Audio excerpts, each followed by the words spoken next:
when the soul has already stepped into the light, but the human self still lingers in the soft shadows of memory.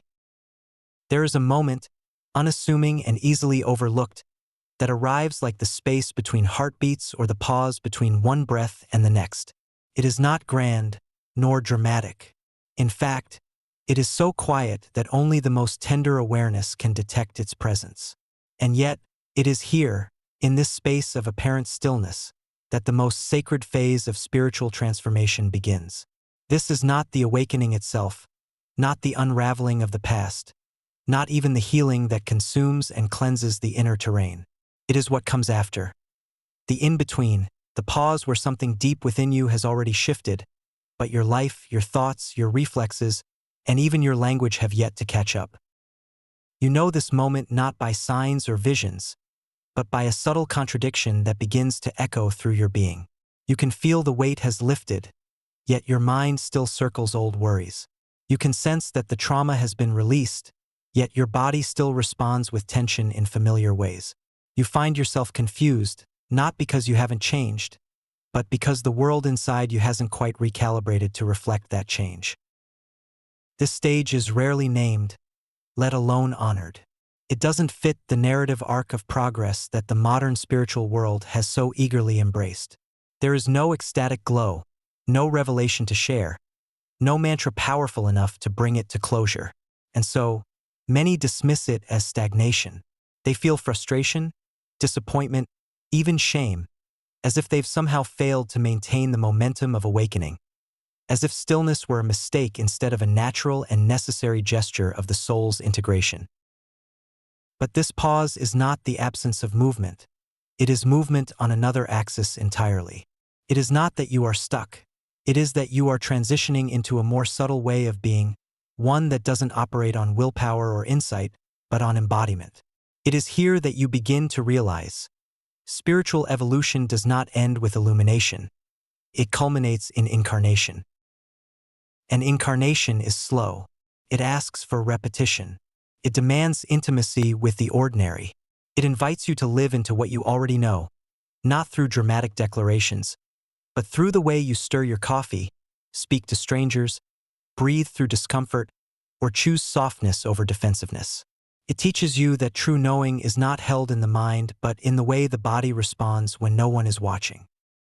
The paradox is sharp. The mind, which once thirsted for transcendence, now struggles to make sense of this return to the mundane. You may wonder, how can I have touched the eternal and yet still fear rejection, still flinch in conflict, still spiral into self-doubt? These questions are not signs of regression. They are the echoes of systems that have not yet recalibrated to match the light you've let in. And just as the nervous system takes time to regulate after long-term stress, so too does the soul-embodied self require time to align the currents of the human vessel with the clarity of the awakened awareness. What most people misinterpret as failure is in fact the body's slow conversation with the truth. You are no longer broken, but you are still in the process of remembering how to live as someone whole. You are not lost, but you are learning to walk without the map drawn by past wounding. And while the soul moves in instant recognition, the body, tethered to time and shaped by repetition, moves by degrees, by trust, by practice. This is where many seekers fall back into the loop of fixing what no longer needs to be fixed, because the discomfort of the pause, the strange quietness of nothing happening, can feel unbearable to a system that has been addicted to striving. And so, you search again for the next workshop, the next method, the next teacher who might finally break the final wall. But what you don't realize is that there are no more walls. Only the shadow of walls. Only the memory of living in rooms that no longer exist. You are already free, but freedom takes time to learn. To stand in this pause and not rush to escape it is an act of immense courage. It is a surrender not to passivity, but to truth. It is the moment where you stop chasing change and begin to live in resonance with what has already changed. It is when you stop diagnosing every discomfort as a sign of internal failure, and instead begin to see that even your discomfort is part of the sacred unwinding. The spiritual journey is often romanticized as a series of elevations, but in reality, it is a spiral of descent and return. Not down into suffering, but into presence. Not down into despair, but into embodiment. The most profound shifts are often not experienced as bliss, but as a kind of quiet dissolving of urgency, of striving, of the compulsion to be anything other than what already is. And so you begin to see your own silence differently, not as a void, but as a fullness too vast for words. You begin to see your own stillness not as paralysis, but as preparation. You begin to understand that this phase, so easily dismissed by the impatient, is the most fertile ground of all. Because here, in this pause, you are not being asked to become more, but to stop running from what you already are. It is the death of becoming, the birth of being, the sacred breath held between who you were and who you remember yourself to be. It is one thing to experience a profound inner shift, a moment when the weight of an old wound lifts, when clarity cuts through confusion like a blade of light, and quite another to live in the world as someone who has already been transformed. This, perhaps, is the most humbling truth about awakening.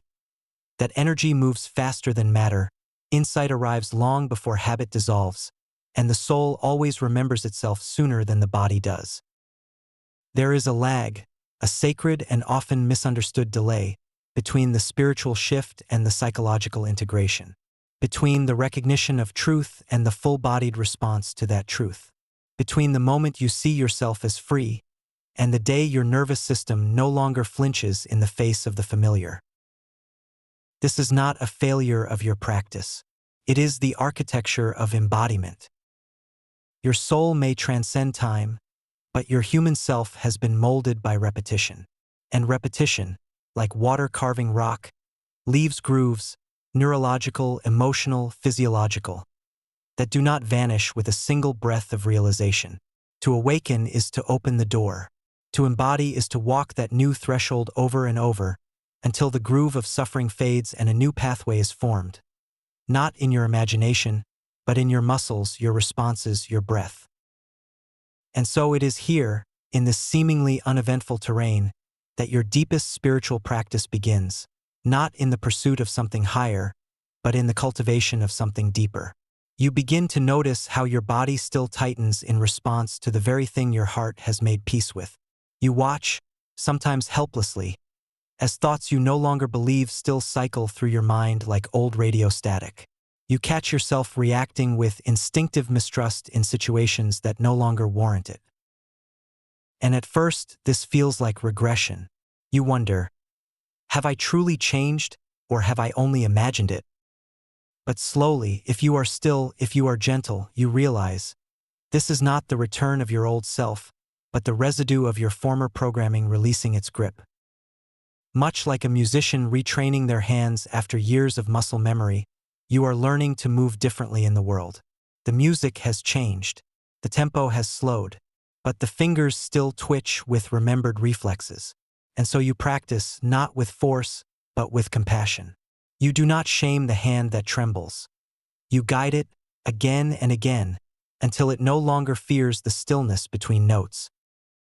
This, then, is the sacred work of repatterning, not by fighting the past, but by consistently choosing the present. When an old belief surfaces, you meet it not with resistance, but with recognition. When an outdated reaction flares up, you do not collapse into it, but hold it like a small bird startled by noise, trembling but harmless. You breathe. You pause. You choose again, not because it's easy, but because the soul demands truth, and truth is not what you know, it's what you live. You begin to understand that healing was never about erasing the past, but about no longer obeying it. That freedom is not the absence of fear, but the refusal to bow to its voice. That spiritual maturity does not mean you no longer feel pain, it means you no longer organize your identity around it. And this reorganization is not a single act. It is a long, tender process of re-inhabiting the self, layer by layer, like moving back into a house long abandoned. You clean, you repaint, you walk slowly through rooms you forgot you loved. Some parts are still in disrepair, some corners still creak with memory, but you don't rush, because now you understand, this is not a renovation, it is a return. and returns require presence, not perfection. In this phase, you stop seeking the next level and start asking better questions. Not, how do I fix this? But, how can I meet this moment with more awareness? Not, when will I be healed? But, what part of me still thinks healing is elsewhere? And as your questions deepen, your awareness sharpens. You begin to sense the subtle difference between a thought and a truth, a reaction and a response, a memory and a moment. The more present you become, the more you recognize that embodiment is not about becoming a different person, but about ceasing to abandon the one you already are. Gradually, something softens. You stop expecting your mind to be silent. You stop requiring your emotions to be pleasant. You stop demanding that every moment feel profound. And instead, you begin to walk gently through your life, not as someone chasing transcendence, but as someone carrying sacredness in their ordinary breath. You no longer measure your growth by intensity, but by subtlety, by how quickly you return to center, by how honestly you speak, by how patiently you listen, by how compassionately you hold your own contradictions. And in this quiet shift, the search ends not because you found what you were looking for, but because you realize you've become the kind of person who no longer needs to search. What remains is not emptiness, but presence. Not conclusion, but a fuller kind of beginning. A beginning without striving. A beginning that rises not from the need to escape your humanity, but from the desire to finally live it. Here, in the humble repetition of remembering, forgetting, and remembering again, you discover that truth is not something to hold. It is something to embody in the space between each breath, each step, each word. And in doing so, you don't become enlightened in the way the mind imagined. You simply become honest in a way that no longer requires the illusion of transformation to feel worthy. You begin to trust that what is most real does not need to be performed. It only needs to be practiced. And that practice, quiet and persistent, is how light enters the body, not all at once, but cell by cell, step by step, until you are no longer reaching for the light, but realizing you are already standing in it.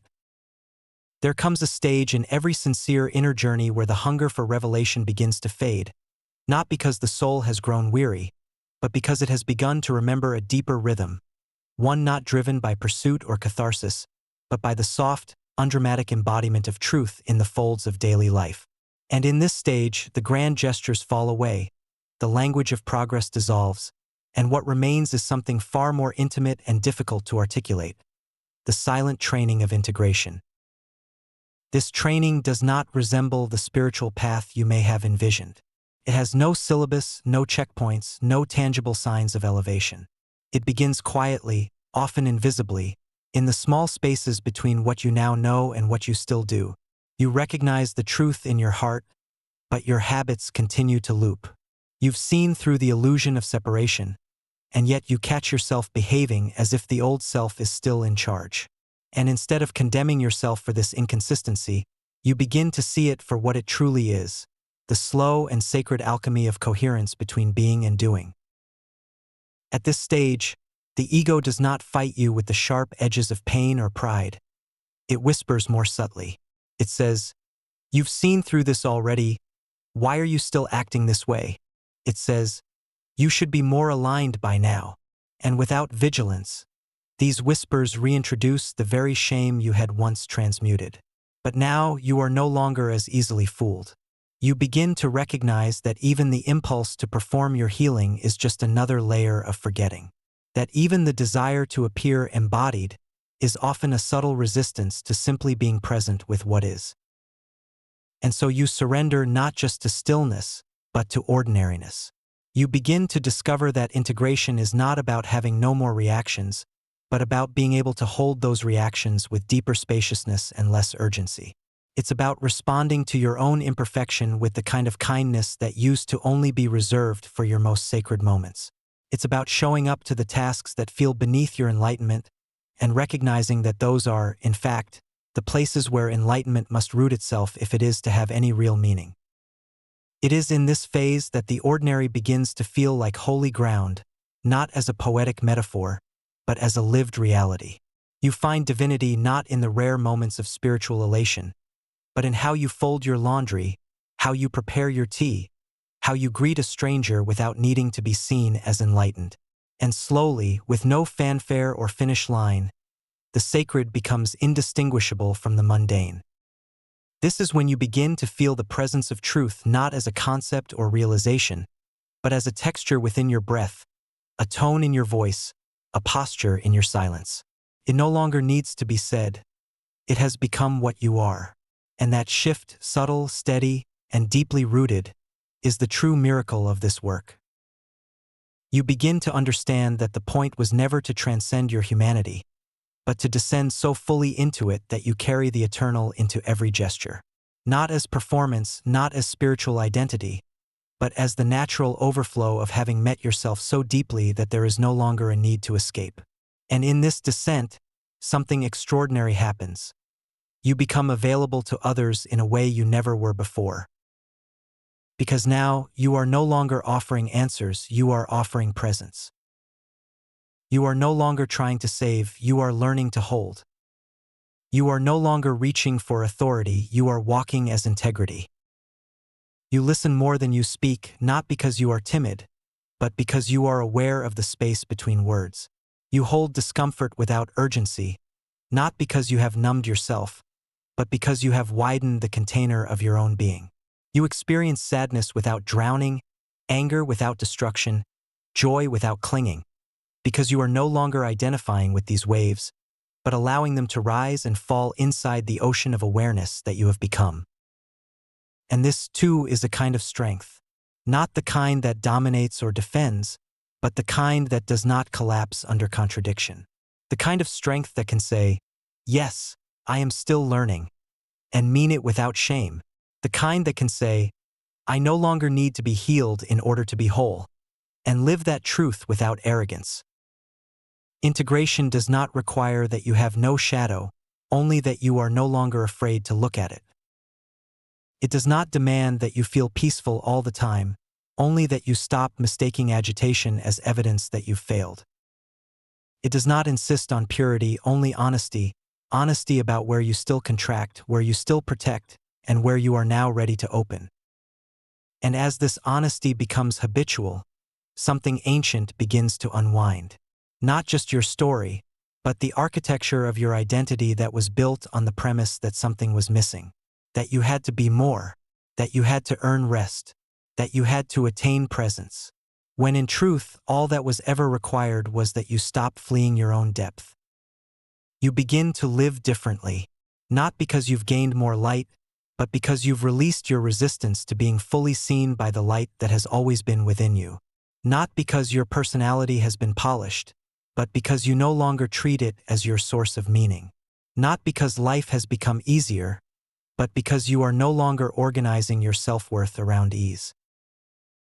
And so you walk into your day, into your relationships, into your thoughts, not as a seeker chasing insight, but as a student of the present moment, content to let it be enough, even when it is confusing, imperfect, or unremarkable. And this contentment, this unassuming trust in the now, is perhaps the most radical act of all.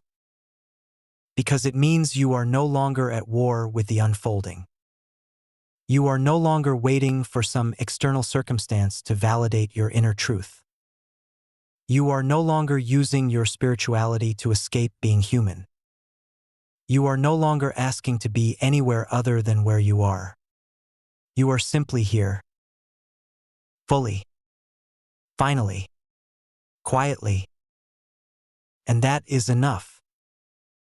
There comes a turning point on the path, not marked by brilliance or revelation, not ushered in by a sudden shift in emotion or the collapse of illusion, but by a quiet, almost imperceptible loosening. Something within you that once strained toward transcendence simply releases its grip, not with exhaustion, but with understanding.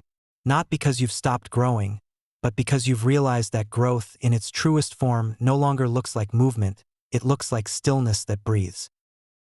In this turning, you are no longer searching. You are no longer refining. You are no longer trying to become anything at all. You begin to see that even the most well-intentioned striving, Even the most beautiful vision of who you might one day become is still rooted in the assumption that what you are now is somehow incomplete. And as this assumption dissolves, not through effort but through recognition, a new kind of presence takes root in your being. Not the presence you practice, but the presence you have become. At this point, the question is no longer, how do I awaken more deeply? But rather, what happens when I stop trying to awaken at all? The answer is not immediate. It doesn't come in language or insight. It comes in breath, in gesture, in the way you sit with yourself when nothing needs to be achieved. It comes in how you move through your day without turning every encounter into a reflection of your spiritual progress. It comes in how you stop measuring your stillness, your clarity, your so-called vibration, and begin simply living from the quiet place inside you that no longer needs to be named. This is the place where presence ceases to be a state you enter and becomes a way of being you no longer exit. You don't enter it in the morning and leave it by noon. You don't invoke it with incense or silence. You breathe it. You wear it. You make tea with it. You answer emails with it. You mourn, rage, laugh, and wash the dishes with it. Not because you're trying to stay spiritual, but because there's nothing outside of it anymore. You are no longer maintaining presence. You have become the field in which all things appear and disappear without resistance. You have become the one who no longer needs to explain or defend. You have become the space through which grace moves not by design, but by surrender. And in this surrender, something unexpected arises. You no longer fear being misunderstood. You no longer try to convince others of your truth. You no longer need your inner life to be impressive or elevated. You are simply here, clear, ordinary, whole. And in this ordinariness, there is a holiness beyond imagination. Not the kind you seek in temples or sacred texts, but the kind that permeates every particle of what it means to be alive. You begin to feel the sacredness not in peak states, but in the way the morning light enters your room, the way your body responds to warmth, the way silence deepens when you no longer resist it. The world becomes quieter, not because it has changed, but because your perception has stopped screaming for meaning. You begin to understand that peace is not the absence of thought, but the absence of identification with thought. That clarity is not the brightness of mind, but the transparency of attention. That love is not an emotion to be chased or captured, but the natural fragrance of a presence that has stopped contracting in fear. And as this fragrance spreads through your being, you no longer treat healing as a project. You no longer refer to yourself as in process. You do not deny that wounds still surface or that emotions still move, but you no longer center your identity around them. They are weather passing through a sky that has finally remembered it is not the storm. What you once called self-work becomes simply life. What you once called the path becomes the ground beneath your feet. What you once called the goal becomes indistinguishable from this very breath. And from here you do not need to teach. You do not need to prove. You do not need to leave behind writings or philosophies. Your presence becomes your teaching. Your ordinary life becomes your scripture. Your listening becomes your transmission. You are not trying to be the light. You have stopped blocking the light you are. There is nothing left to transcend, nothing to complete, nothing to reach for. Not because you've arrived, but because you've seen that arrival was always a mirage in the desert of becoming. You don't reject the past, but you no longer build altars to it. You don't chase the future, but you welcome it with a soft and steady gaze. You don't live in contrast anymore. You live in rhythm, and in that rhythm all things find their place without your effort. And now, at last, you understand that this is what it means to be free. Not that you have escaped suffering, but that suffering has lost its authority. Not that you are untouched by the world, but that the world no longer tells you who you are. Not that everything is resolved, but that you have stopped needing resolution to feel whole. You are here, not as a seeker, not as a warrior, not as a witness. You are here as the sky is here, vast, still, open, alive. And whatever moves through you, wind, rain, sun, silence, it is all allowed, because you no longer mistake the weather for the sky. This is the breath after becoming. This is what remains when the story ends. This is presence, unearned, unadorned, utterly real. And this is where you live now. Not perfectly, but entirely. And so the final question is no longer, what more must I do to become free? But rather, what am I finally ready to live now that I remember I already am?